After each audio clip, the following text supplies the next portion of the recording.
اس لیے کوئی جبر نہیں، راستے سب کے سامنے ہیں. لیکن میرے بھائیوں، آپ مجھ سے بہتر جانتے ہیں، 3 چیزوں کو کبھی اپنے ہاتھ سے جانے نہ دیجیے. پہلی چیز وہ ہے غدیر. غدیر کو کبھی نہ بھولنا. امت نے غدیر کو بھولا، اسلام ہاتھ سے چلا گیا. میں آپ کو ڈائگنوز کر رہا ہوں کہ کیا ریزن تھی کہ اسلام ہم سے ہاتھوں سے گیا. اصلی اسلام نکل گیا، جعلی اسلام ہم لے کر پھر رہے ہیں. اور جعلی اسلام، نقلی اسلام ہمارے مسائل کا حل نہیں ہے. چینی نہیں ہے، دودھ نہیں ہے، فصلیں نہیں ہیں، ہر چیز نمبر 2 ہے. پریشانی، وزیر اعظم پنجاب بیچارے پھر رہے ہیں، آٹا نہیں ہے. گندم دینے والا ملک اور آٹا نہیں ہے، کیا ہے؟ پتہ چلا سسٹم نہیں ہے. سسٹم کیوں نہیں ہے؟ اصل سسٹم کے وارث کو ہم نے پہچانا نہیں کہ رسول اپنے بعد کسی کو سسٹم دے کر گئے تھے. ہم نے ان کو سسٹم دے دیا جن کو گاڑی چلانی ہی نہیں آتی تھی.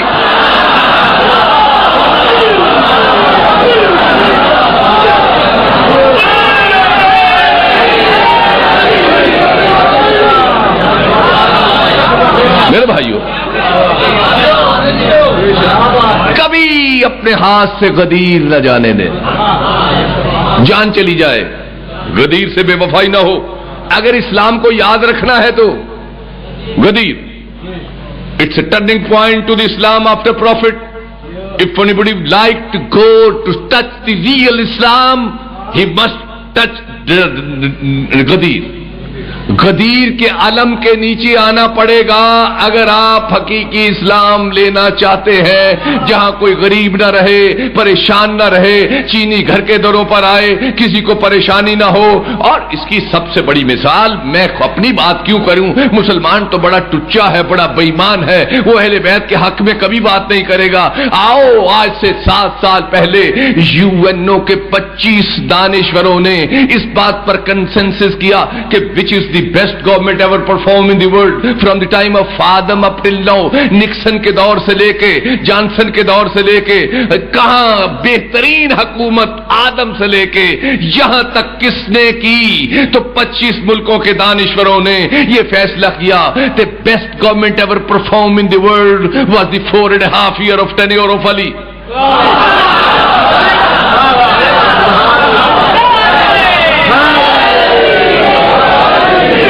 کہ جو بہترین دور حکومت 25 ملکوں کے دانشوروں میں، UNO کی رپورٹ میرے پاس پڑی ہے، مل بھی جاتی ہے، اخباروں میں بھی آیا تھا.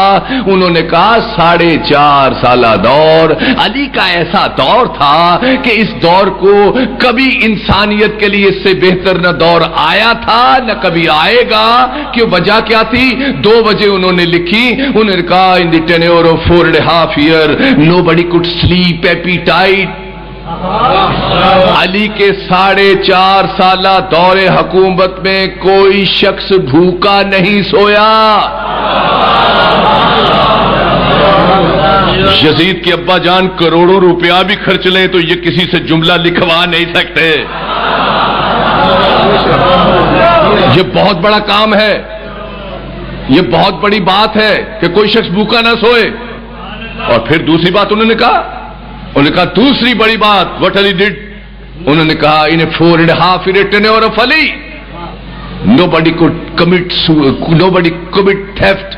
علی کے 4.5 سالہ دور میں کسی شخص نے چوری نہیں کی.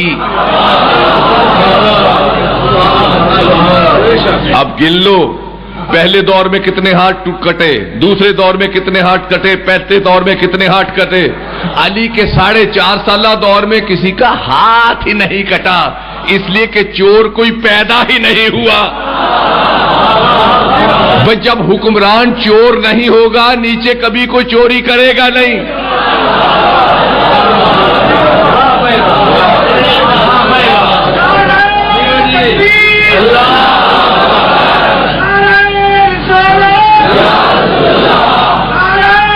بولے یہ ریکارڈ ہے. پہلی چیز نیور گیٹ لوز، غدیر نہ جانے دینا. یہ بینچ مارک ہے، یہ اورینٹیشن ہے اسلام کے دروازے کو دکھانے کے لیے۔ دوسری چیز، اگر امت مسلمہ کبھی غدیر کو بھول جائے یا مول دولت ان کی آنکھوں پہ اندھیرا کر دے تو اپنے وقت کی محمد بعد رسول عورتوں کی پیشوا شہزادی کونین بی بی فاطمہ الزہرا صلوات اللہ سلام علیہا، ان کے دور میں ایک کام ہوا، اس کو کہتے ہیں فدق۔ کبھی فدق کو نہ بھولنا، کبھی اسلام کے دروازے سے نہیں بھٹکو گے۔ یاد رکھنا، فدق کی مالکہ کی چوکھٹ پر سجدہ ریز رہنا، فدق کے چوروں سے بچ کے رہنا۔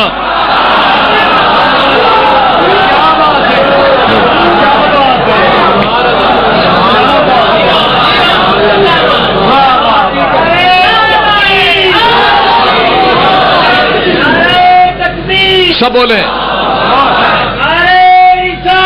یا رسول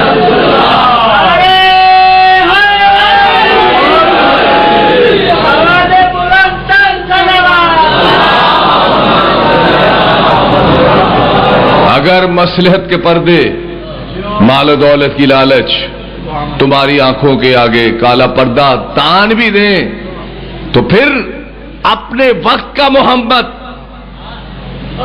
جن کا نام حسین ہے، اگر تمہاری عقلیں چھپ گئی ہیں، تمہیں نظر نہیں آتا، تو کربلا میں 72 سورج، اس طرح کے جو سورج نکلتا ہے، 72 سورج حسین روشن کرے گا، تاکہ اب کوئی یہ نہ عقل کا اندھا کہے کہ مجھے حقیقی اسلام کا پتہ ہی نہیں چلا۔ تو اسلام کربلا سے دو ہوئے، پہلا اسلام حسین کے پاس، ایک اسلام یزید کے پاس۔ سرکار ذریت عمران، ذاکر آل رسول، جادوگر ذاکر، اور اگر اگلے جنم میں کبھی آل رسول نے مجھے پھر اسی کام کے لیے مقرر کیا تو میں کہوں گا آقا حسین مجھے ذاکر بنائیے، پیر یا مولوی نہ بنائیے، اور میری سر بڑی اعلیٰ ہو، اور جب بھی میں ذاکری کروں تو ایک اگر میں جے جے ونتی چھیڑوں تو پھر بھاگیشری میں نہ جاؤں، اگر راگ بھاگیشری میں کچھ سناؤں تو پھر میں مال کوس کی بیڈار سریں نہ لگاؤں، اور پھر ایمن کی سورے لگاؤں تو پھر میں للت میں نہ جاؤں۔ یہ بہت بڑا علم ہے ذاکری، اور مجھے یہ آتا ہے، لیکن چونکہ اب ماضی بہت خراب نکلا ہے،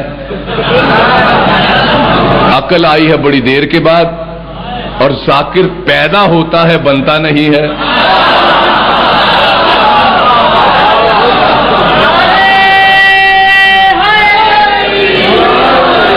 اگر کوئی یہ کہے کہ میں ذریت عمران بن جاؤں، نہیں بن سکتا، یہ پیدا ہی ہوا ہے اس کام کے لیے، ورنہ بننا بہت مشکل ہے، آسان نہیں ہے ذاکر۔ بہرحال ذاکروں کا بہت بڑا احسان ہے کہ انہوں نے اس مجمع کو سجایا ہے، اور یہ ممبر ہے صرف ذاکر کا، میرے سمیت ہم سب اس کے غاصب ہیں، کیونکہ آل رسول کے دربار میں صرف ذاکر ہوتے تھے، اسماعیل حمیری ہوں یا کوئی اور ذاکر ہو۔ ذاکر کا کام اتنا ہے، کچھ فضائل کے قصیدے سنائے، کچھ مصائب سنائے، مجلس ختم ہو گئی۔ لیکن ہم تو نظریہ ضرورت کے تحت آ گئے کہ جب باندھ باندھ کی ٹہنیوں پہ طوطے بولیں گے تو ان کے بولنے کے لیے، ان کے توڑ کے لیے پھر ہم جیسے لوگ بھی چاہیے جو یہ بتائیں کہ اسلام دو ہیں، ایک یزیدی اسلام ہے، ایک حسینی اسلام ہے۔ اب مرضی آپ کی ہے کہ آپ یزیدی اسلام کو پسند کرتے ہیں یا حسینی اسلام کو پسند کرتے ہیں۔ کربلا میں جو دو اسلام ہوئے تو تھوڑے لوگوں نے حسینی اسلام پسند کیا، میجورٹی آف دی پیپل انہوں نے یزیدی اسلام پسند کیا، ایسا ہی ہے نا؟ تھے وہ بھی مسلمان تھے یہ بھی مسلمان، پڑھتے وہ بھی کلمہ تھے لا الہ الا اللہ محمد رسول اللہ، پڑھتے یہ بھی لا الہ الا اللہ محمد رسول اللہ، مفتی ادھر بھی تھے مفتی ادھر بھی تھے، حافظ ادھر بھی تھے حافظ ادھر بھی تھے۔ تو معاملہ کیا ہوا؟ پتہ چلا اسلام دو ہوئے۔ اچھا جو یزیدی اسلام تھا اسے پریشانی تھی کہ حسین جس کے پاس اسلام محمدی ہے علیہ السلام، اس کی بیعت لے لو، اگر بیعت ہو گئی تو میرا نمبر 2 برانڈ نمبر 1 ہو جائے گا۔ مگر محمد کا بیٹا یہ کیسے ہو سکتا تھا کہ نمبر 2 اسلام میں اپنی کوئی چیز ملا دیتا؟ اس لیے کہ 1,24,000 انبیاء کی محنت کے وارث تو حسین ہے، تو وہ اپنی محنت اس شرابی کو تو نہیں دیں گے، اس کو تو نہیں دیں گے کہ جس کی ولدیت ہی ٹھیک نہیں ہے۔ حسین نے نہیں دی، لیکن حسین نے ہاتھ نہیں دیا، ووٹ نہیں دیا، اپنا سر دے دیا، کر دو قتل۔ پتہ چلا اسلام 2 ہو گئے، ایک نقلی اسلام جس کا وارث یزید تھا، ایک اصلی اسلام جس کے وارث حسین تھے۔ اب کیا ہوا میرے بھائیوں؟ اسلام چلا کون سا اسلام پہنچا؟ ادھر یزید 3 سال 2 ماہ 4 دن کے بعد دنیا سے چلا گیا، اسلام کا وارث جو نقلی اسلام تھا اس کا وارث بن گیا مروان۔ دیکھیے آپ کو عادت ہے شجرہ طیبہ سننے کی، مجھے عادت ہے شجرہ خبیثہ سنانے کی، اس لیے کہ آپ کے ہاں شجرہ خبیثہ نہیں سنایا جاتا، میں شجرہ خبیثہ آپ کو سناؤں گا کہ اس کی بھی معرفت ہونی چاہیے کہ بدماش کون کون تھے۔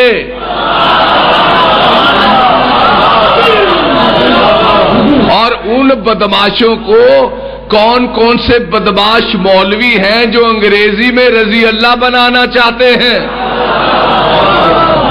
اور خدا کی قسم یزید کو رضی اللہ بنانے سے بہت بڑا نقصان ہو گیا امت مسلمہ کا۔ اور میرا سلام ہندوستان کے مفتی اعظم سید عبد القدیر قادری کو کہ جنہوں نے پچھلے ہفتے بامبے میں اور لکھنؤ میں سارے اہل سنت کو اکٹھا کر کے ایک مشترکہ اہل سنت نے فتویٰ دیا کہ ہم ذاکر نائک کو کافر قرار دیتے ہیں اس لیے کہ وہ یزید کو رحمت اللہ کہتا ہے۔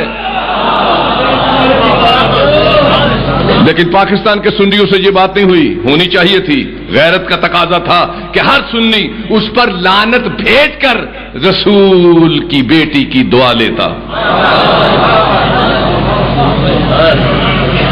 کیا تھا یزید معلوم ہے لوگوں کو، میسونہ کا بیٹا تھا، ولدیت ٹھیک نہیں تھی، پیدا ہونے کے بعد باپ کو پتا چلا 6 ماہ کے بعد فلاں جنگل کے فلاں گھر میں وہ عورت میسونہ اس سے پیدا ہوا ہے، چونکہ اور کوئی ہوا نہیں، پتا نہیں یہ اس کا تھا یا کسی اور کا تھا، اٹھا کے لے آیا، اب بندروں سے کھیلتا تھا، علم نہیں جانتا تھا، کسی بات کا علم نہیں تھا، نتیجتاً اس شخص کے کردار سے جو شراب پیتا ہو، جو آل رسول کا دشمن ہو، کس طرح آپ کو جرت ہو گئی، کیسی اخلاقی آپ کی اہمیت ہو گئی کہ آپ اسے رحمت اللہ کہہ رہے ہیں۔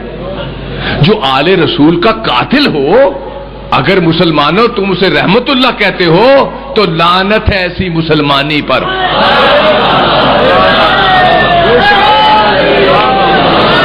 میرا سلام ہندوستان کے اس قادری علامہ کو کہ جس نے اپنی غیرت کو ساتھ رکھتے ہوئے اہل سنت کی عزت بچا لی۔ اب پاکستان کے اہل سنت کو بھی چاہیے کہ اس پر فتویٰ جاری کریں، اگر یہ فتویٰ جاری نہیں کرتے تو روز قیامت ہم رسول کے دربار میں مجرم ہوں گے، اس لیے کہ اگر اس کو کافر کہو گے، اس کو خارج اسلام کہو گے تو یقیناً تمہارے خود کش بم والے بھی غلط قرار دیے جاتے ہیں، پھر اس طرح پیروں پر فائرنگ نہیں ہوگی، پھر کاظمی سید وزیر پر اس طرح قاتلانہ حملے نہیں ہوں گے۔ یہ اس لیے ہو رہے ہیں کہ تم نے زہر کو بھی ہلا ہل قرار دیا، زہر سے علاج کرتے ہو، زہر سے کبھی علاج نہیں ہوتا۔ میرے بھائیوں، اسلام دو ہوئے، یزید گیا تو اس نقلی اسلام کا وارث مروان بنا، مروان گیا تو نقلی اسلام کا وارث مروان بن عبد الملک بنا۔ عبد الملک بن مروان 11 سال حکومت کرتا رہا، اور یہ حکومت ایک ملک پر نہیں تھی، 3 برے اعظموں پر تھی میرے نوجوانوں، برے اعظم ایشیا، برے اعظم افریقہ اور برے اعظم یورپ، جہاں پر 200 ملک بنتے ہیں، اتنی بڑی شاہی تھی۔ نتیجتاً یہ سارے کے سارے وہ تھے جو نقلی اسلام میں دارو بھی پیا جاتا تھا، غلط کاریاں بھی کی جاتی تھی، بہت جرائم تھے جو اس منبر کی پاکیزگی کے تقاضے کے تحت میں سنا نہیں سکتا، کتابوں میں سب لکھا ہے۔ میرے بھائیوں، یہ جو مروان بن عبد الملک بنا تو اس کے بعد ہشام بن عبد الملک اتنی بڑی اسلامی حکومت کا بادشاہ بنا۔ یہ بھی نقلی اسلام تھا، نقلی اسلام میں نقلی مولوی بنے، نقلی تسبیحیں تیار ہوئیں، اذانیں ہوئیں، نمازیں ہوئیں۔ آل رسول کے سب خلاف تھے، اصلی اسلام کے خلاف تھے، 2 شہزادوں کی جنگ قرار دیتے تھے۔ جو حسین کا نام لے، نہ نہ نہ نہ نہ، بڑے بڑوں کی باتیں ہیں، بڑا تو حسین ہے، باقی تو سب چونٹیاں ہیں۔ ہشام بن عبد الملک اپنے 10 سال گزار کے مر گیا۔ ہشام بن عبد الملک کے بعد پھر جو بادشاہ ہوا اس کا نام تھا سلمان بن عبد الملک۔ سلمان بن عبد الملک کے بعد جو بادشاہ ہوا اس کا نام تھا یزید بن عبد الملک۔ یزید بن عبد الملک کے جو بادشاہ ہوا مروان وہ تھا، وہ اس کا نام تھا ملک، ابھی آتا تھا میرے ذہن میں، وہ ہوا۔ اور اس کے بعد 6 ماہ جس شخص کو ملے وہ تھا عمر بن عبدالعزیز۔ عمر بن عبدالعزیز نے آتے ہی حکم دیا کہ باغ فدق فاطمہ کو دے دو۔ اس نے کہا، ولید بن عبد الملک تھا آخری۔ میرے بھائیوں، یہ 110 سال کا ٹائم ہے جہاں نقلی اسلام نے راج کیا، لیکن جو ہی نقلی اسلام ختم ہوا، عباسیوں کا بادشاہ منصور دوانکی آ گیا۔ منصور دوانکی نے آتے ہی سب سے پہلے سارے اس وقت کے ٹی وی چینل، سارے اخبار نویس، سارے ہسٹورینز کو اکٹھا کیا اور اس نے کہا ہم قبریں کھودیں گے، لکھو جن لوگوں نے اصلی اسلام کے وارثوں کے ساتھ ظلم کیا اللہ ان کی قبروں میں ان کا حال کیا کرتا ہے۔ سب سے پہلے یزید کے ابا کی قبر کھودی، تبری میں باب قبور میں پڑھ لیے قبر میں کیا لکھا۔ یزید کی قبر کھولی تو اس میں ایک راکھ تھی اور کالی آگ جلتی ہوئی قبر تھی۔ پھر اس کے بعد مروان کی قبر کھودی تو اس میں دیکھا ایک سور لیٹا ہوا ہے جس کے جسم سے پیک نکل رہی ہے۔ پھر اس کے بعد مروان کے بعد اس کے بیٹے عبد الملک بن مروان کی جب قبر کھودی تو نکلا ایک بہت بڑی چھپکلی پڑی ہوئی ہے جس پر عذاب جاری ہے۔ ہر بادشاہ کی قبر پہ یہ حال نکلا۔ پتہ چلا جو آل محمد کا دشمن ہوتا ہے اللہ اس کی قبروں میں بھی عذاب دے کر شکلیں بگاڑ دیتا ہے۔ مگر جو آل محمد علیہ السلام سے محبت کرتے ہیں، جو آل محمد علیہ السلام سے محبت کرتے ہیں، ان کی قبروں کو آج بھی کھول کر دیکھو، نور بھرے ہوئے ہیں۔ بہت دیر کی بات نہیں ہے، لاہور فیروز پر روڈ 18واں کلومیٹر وائڈننگ ہو رہی تھی اس کی، ایک سید محمود شاہ کا مزار تھا، ساتھ میں 80 سال پہلے ان کا خلیفہ وہ پہلو میں دفن تھا، پاؤں میں ملنگ تھا جس کے بارے میں مشہور تھا کہ بھنگ پینے میں اس کا کوئی ثانی نہیں ہے۔ جب قبر میں سڑک پہ آ گئی، حکومت نے کہا کہ اس قبر کو گرانا ہے، میں بھی وہاں گیا، قبر کو گرایا گیا، ہزاروں لوگ تھے۔ جب مزار گرا ہزاروں لوگوں نے دیکھا، بما پولیس بما انتظامیہ، کہ وہ جو 80 سال پہلے شاہ محمود دنیا سے گیا تھا مگر علم سر پہ رکھتا تھا، علی علی کرتا تھا، اس کا کفن اس طرح سفید تھا اور تازہ پھولوں کی پتیاں اس طرح گلاب کی پڑی تھی جیسے ابھی کو چھوڑ کے گیا ہے۔ خود دیکھا، وضو میں ہوں، رمضان کی رات ہے، خود دیکھا۔ اور پھر وہ خلیفہ جو ان کا خلیفہ تھا اس کی قبر دیکھی تو سفید کفن، آنکھیں کھلی ہوئی، شاید کسی کا انتظار کر رہا ہے۔ پاؤں کی طرف وہ ملنگ جس کے بارے میں مشہور تھا کہ بھنگ پینے میں اس کا کوئی ثانی نہیں ہے، حیران رہ گئے کہ تازہ نورانی چہرہ اور یہاں شہد لگا ہوا، ایسے لگتا تھا بلڈوزروں جب مزار گرایا تو کچھ حوریں شاید اسے شہد پلا رہی تھی کہ تو علی کا ملنگ ہے، لوگ دیکھ لیں کہ علی کے چاہنے والوں کی قبریں نورانی ہیں، دشمنوں کی راکھ بن گئی ہے۔ اتنی قبروں کے حال مجھے یاد ہے، سنانا شروع کر دوں سحری کی آذان ہو جائے، لیکن میں وقت غصب نہیں کرتا کسی کا، میں مختصر کرتے ہوئے یہ کہتا ہوں کہ منصور دمان کی جا کے باب پڑھ لیجئے اور پھر فیصلہ کیجئے کہ آپ اصلی اسلام کی طرف ہیں کہ نقلی اسلام کی طرف ہیں۔ میرے بھائیوں، اس کے بعد منصور دوان کی، منصور دقانوی کے بعد صفا کے بعد ہادی کے بعد مہدی کے بعد ہارون رشید کے بعد مامون رشید، پھر معتصم باللہ، مستعین باللہ، مستقیم باللہ، معتزز باللہ، منصور باللہ، پھر متوکل باللہ۔ ان سارے بلوں کو آ کے ہلاکو خان نے مارا۔ یہ عباسی جتنے امیہ والے آل رسول کے دشمن، اس سے 1000 سے ضرب اتنے یہ دشمن، یہ بھی آل رسول کے دشمن، یہ بھی آل رسول کے دشمن۔ نہ ان کی قبروں کا نشان مل رہا ہے، نہ بنو امیہ کی قبروں کا نشان مل رہا ہے، لیکن ملنگوں کی قبروں پر آج بھی چراغ جل رہے ہیں۔ میرے بھائیوں، جب آ کر ہلاکو خان نے مارا تو ہلاکو خان مسلمان ہو گیا۔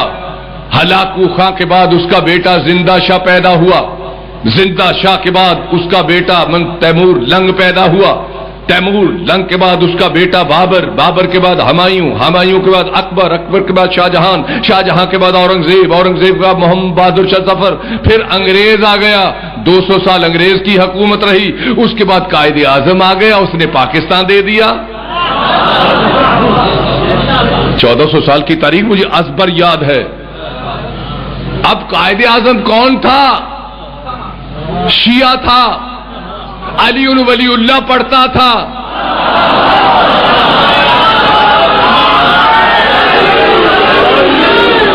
گھر پہ علم لگایا ہوا تھا۔ پوجا جنا کا بیٹا تھا، پوجا جنا کے باپ کا نام زلجنا تھا۔ زلجنا اس لیے رکھا تھا کہ پیدا ہی نہیں ہو رہا تھا، زلجنا کے صدقے سے اللہ نے بیٹا دیا۔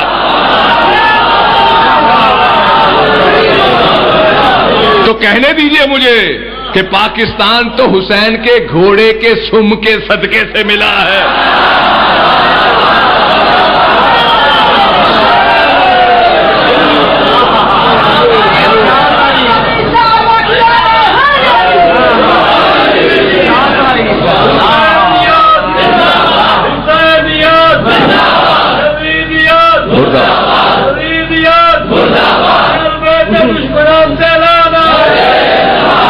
میرے بھائیوں، ادھر قائد اعظم گئے، لیاقت علی خان آ گئے، نون آ گئے، دولتانے آ گئے، پھر دولتانوں کے بعد محمد علی بوگر آ گیا، خواجہ ناظم الدین آ گیا، خواجہ ناظم الدین کے بعد سکندر مرزا آ گئے، سکندر مرزا کے بعد ایوب خان آ گئے، ایوب خان کے بعد یحییٰ آ گئے، یحییٰ کے بعد بھٹو شہید آ گئے، بھٹو صاحب کے بعد پھر وہ جیلی امیر المومنین آ گیا جو یزید نما شکل لگتا تھا، قرآن پڑھتا جاتا تھا، جھوٹ بولتا جاتا تھا۔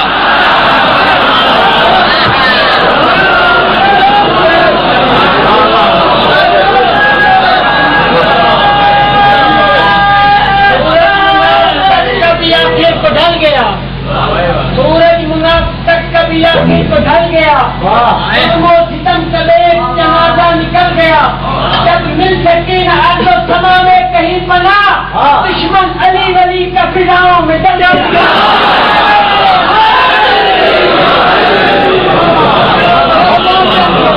وقت نہیں ہے ورنہ میں اس کی شخصیت کی تاریخ سناؤں، آپ حیران رہ جائیں۔ یہ اسی کی رکھی بنیاد ہے جو آج طالبان کی صورت میں پورے ملک کو برباد کر رہا ہے۔ ادھر وہ گیا تو پھر کیا ہوا؟ غلام اسحاق خان آ گئے، پھر محترمہ شہید آ گئیں، پھر بٹ صاحب آ گئے، پھر محترمہ شہید آ گئیں، پھر بٹ صاحب آ گئے، پھر پرویز مشرف آ گئے، اب زرداری چل رہے ہیں۔ میرا سوال صرف یہ ہے کہ بتاؤ اصلی اسلام 1400 سال میں کہاں آیا ہے؟ تو مجھے کہنے دیجئے رمضان المبارک کی اس رات میں کہ پروردگار اصلی اسلام نہیں آیا۔ جب اصلی اسلام آیا ہی نہیں تو لوگوں کو پتا کیا چلے کہ مجلس کیا ہے؟ لوگوں کو پتا کیا چلے کہ عالم کیا ہے؟ لوگوں کو پتا کیا چلے کہ ماتم کیا ہے؟ لوگوں کو پتا کیا چلے کہ ذوالجناح کیا ہے؟ لوگوں کو پتا کیا چلے کہ یہ پٹکے کیا ہے؟ اس لیے کہ اصلی اسلام کسی نے فکر ہی نہیں کیا، کسی نے غور ہی نہیں کیا۔ اصلی اسلام حسین کے پاس ہے۔ حسین یہ اسلام سرکار زین العابدین کو دے گئے تھے۔ سرکار زین العابدین کے بعد اصلی اسلام محمد باقر کے پاس تھا۔ محمد باقر کے پاس اصلی اسلام موسی کاظم کے پاس تھا۔ موسی کاظم علیہ السلام کے بعد اصلی اسلام علی رضا علیہ السلام کے پاس تھا۔ اصلی اسلام علی رضا علیہ السلام اپنے بیٹے محمد تقی علیہ السلام کو دے گئے۔ محمد تقی علیہ السلام اپنے بیٹے علی نقی علیہ السلام کو دے گئے۔ علی نقی علیہ السلام اپنے بیٹے حسن عسکری علیہ السلام کو دے گئے۔ حسن عسکری اصلی اسلام اس بادشاہ کو دے گئے جو دیکھ رہا ہے۔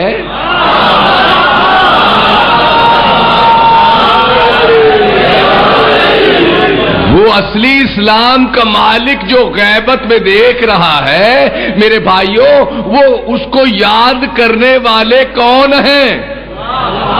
کون ہیں؟ کون ہے جو اس کو سلام کرتے ہیں؟ کون ہے جو شب قدر میں راتیں جاگ جاگ کر یا 15 شعبان کو عریضے لکھ لکھ کر بتاتے ہیں کہ ہمارا امام زندہ ہے؟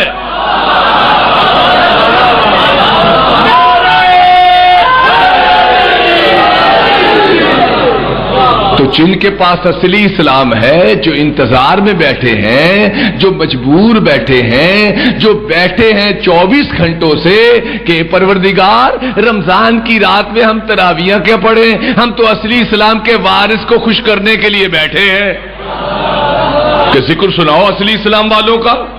جب وہ اصلی اسلام والا آئے گا تو پھر اللہ کا ایجنڈا کمپلیٹ ہوگا۔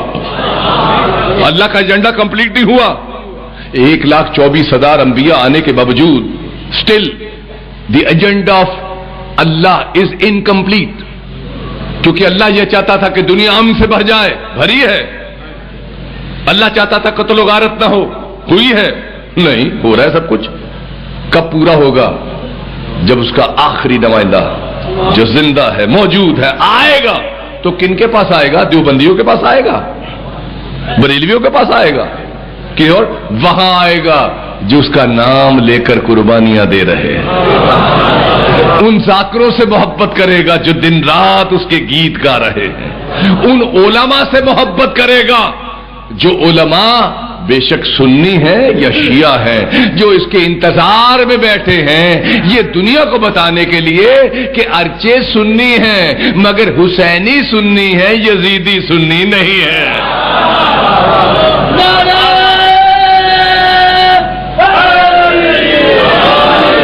میرے بھائیوں، یہ دو اسلام ہیں، اور انہی دو اسلاموں کو سمجھنا، انہی دو اسلاموں کو جاننا، یہی مجلس کا سینٹرل آئیڈیا ہے۔ ذاکر بھی یہی سمجھاتا ہے، میرے بعد جو علماء کرام آئیں گے وہی یہی سمجھائیں گے۔ طریقہ اپنا اپنا ہے، میں واضح طور پہ بتا گیا ہوں، لیکن اصل بات دنیا کو بتانے کی ہے کہ اصل اسلام کے وارث اہل بیت ہیں۔ اہل بیت والا اسلام چاہیے۔ اگر اہل بیت والا اسلام آ گیا تو پھر کوئی بھوکا نہیں رہے گا، کوئی پریشان نہیں رہے گا، جو اللہ رحمتیں کرے گا نہیں رحمتیں ہوں گی۔ اگر جیلی اسلام کے پیچھے چلتے رہو گے مصیبتیں پڑی رہیں گی۔ اس لیے کہ میرے بھائیوں، جیلی اسلام کے لوگوں نے حقیقی اسلام والوں کے ساتھ ساتھ ظلم بہت کیا ہے، اور رسول اللہ اپنی زندگی میں اس کی نشاندہی کر گئے تھے جب حسین 3 سال کے تھے اور گھر میں کھیل رہے تھے اور پنجتن پاک موجود تھے، ایسے میں جبریل آ گئے اور انہوں نے آ کے کہا یا رسول اللہ بعد تحفہ و درود و سلام، اللہ یہ فرماتا ہے کہ یہ جو 3 سال کا حسین آپ کے آنگن میں کھیل رہا ہے، آپ کی امت اسے بے جرم و خطا کربلا کی زمین پر 3 دن کا بھوکا پیاسا رکھ کر شہید کر دے گی، قتل کر دے گی۔ حضور اپنی اولاد سے بھی زیادہ حسین سے محبت کرتے تھے۔ جو ہی یہ خبر سنی جبریل کی، حضور آہیں لے کر رونا شروع کر دیا۔ پتہ چلا حسین پر رونا سنت رسول ہے۔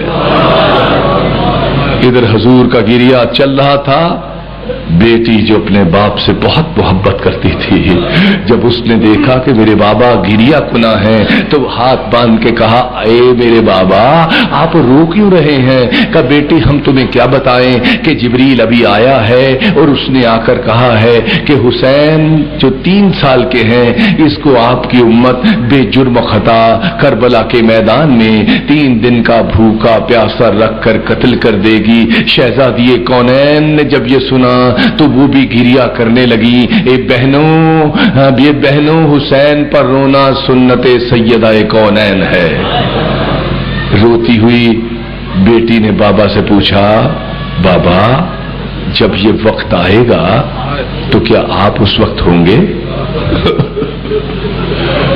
رسول اللہ صلی اللہ علیہ وسلم نے فرمایا بیٹی میں اس وقت نہیں ہوں گا۔ بیٹی نے پھر پوچھا اے بابا جان کیا ان کے والد گرامی ابوالحسن مولا علی ہوں گے؟ آپ نے کہا نہیں بیٹی وہ بھی نہیں ہوں گے۔ کیا ان کے بھائی حسن ہوں گے؟ کہا نہیں بیٹی وہ بھی نہیں ہوں گے۔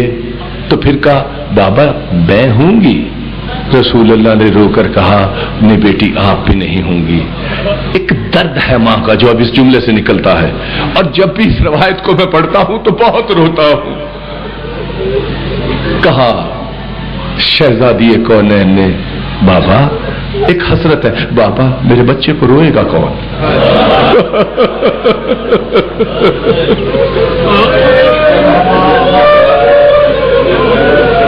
ایک درد ہے اس جملے میں بہنوں۔ رسول کی بیٹی کہہ رہی ہے کچھ نہیں مانگا، بابا میرے بچے کو روئے گا کون؟ تو رسول اللہ صلی اللہ علیہ وسلم کی حدیث آپ نے فرمایا سنو بیٹی ابھی جبریل پھر آ گیا، اس نے تحفہ و درود و سلام کے بعد یہ کہا ہے کہ اللہ یہ فرماتا ہے ہماری کنیز خاص سے یہ کہہ دیں کہ گھبرائے نہ، پریشان نہ ہو، اللہ ایک قوم پیدا کرے گا۔ اور حدیث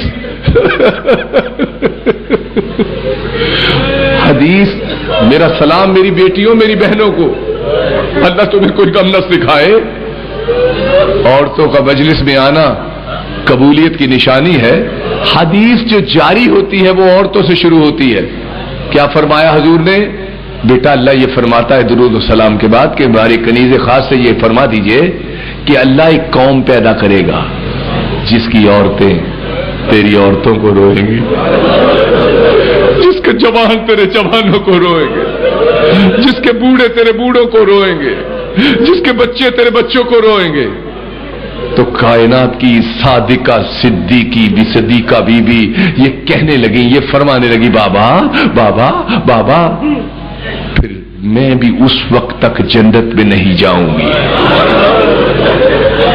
یہ آپ کا یہاں بیٹھنا معمولی بات نہیں ہے، یہ آپ کا رات میں یہاں آنا معمولی بات نہیں ہے، جنت مل رہی ہے آپ کو۔ کہ بابا پھر میں بھی اس وقت تک ہرگز ہرگز جنت میں نہیں جاؤں گی جب تک اس قوم کا ایک ایک بچہ جنت میں نہ چلا جائے۔ یہ ہے جنت، روزہ دارو یہ ہے جنت، آل رسول سے عشق کرو یہ ہے جنت۔ جنت نمازوں میں نہیں ہے، جنت تراویحوں میں نہیں ہے، جنت ہے تو عشق آل رسول میں ہے۔ کہ کون رات کی اس شب میں بچھا کر غم کا اس سب پر آ کر کہہ رہے ہیں یا رسول اللہ سارے عبادت کر رہے ہیں، ہم نماز مودت پڑھ رہے ہیں، یہ نماز مودت ہے. رویا کیوں نہ جائے میرے بھائیوں؟ آؤ ذرا کربلا میں آ کے دیکھو آل رسول کے ساتھ ہوا کیا ہے. مجھے کوئی یہ بتا دے کہ میں نے بڑے معاشرے، میں نے سوشیالوجی بڑی پڑھی ہے، کوئی بد سے بد معاشرہ میں نے نہیں دیکھا کہ جس میں کسی 6 ماہ کے بچے کے ساتھ بربریت کی جاتی ہے. مسلمانوں 10 منٹ کے لیے تراویاں چھوڑ کر میرا یہ جملہ سنو. بتاؤ حسین کے بیٹے علی اصغر کا قصور کیا تھا؟